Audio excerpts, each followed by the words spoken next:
Hi, I wanna be a horse rider. আজকের আগে কখনোই আমি কোনো ঘোড়ার পিঠে উঠিনি। I wanna ride horse like a pro, the way we used to see in Western movies. যাতে পৃথিবীর যে কোনো প্রান্তে গিয়ে ঘোড়া রাইড করতে পারি। With this hope I comes to the Burak horse riding school. Go! Up! Hi, আমি হচ্ছে ইমরান ওসমান, বুরাক হর্স রাইডিং স্কুলের ফাউন্ডার এন্ড ট্রেনার। এটা অনেক ইন্টারেস্টিং হবে সুলতানকে ট্রেন করা। So hope for the best.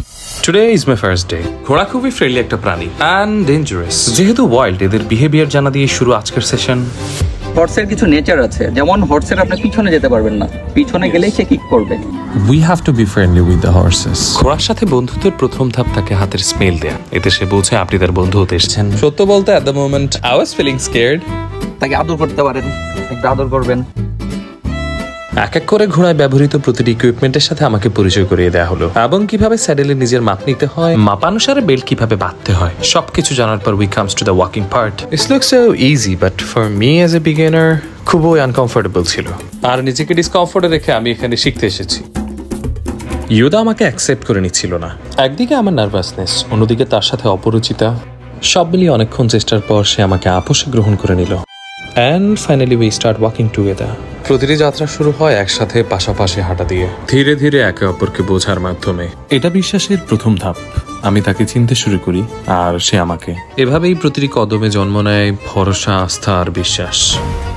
And then we comes to the mounting part. At first I set the position of my hands. খুব excited হয়ে জীবনের প্রথমবারের মতো ঘোড়ার পিঠে উঠি। দাঁড়াইতে হবে ফার্স্ট, জাস্ট সোজা দাঁড়াইতে হবে, দেন আপনি পায়ে। ঠিক আছে, আবার নামবো?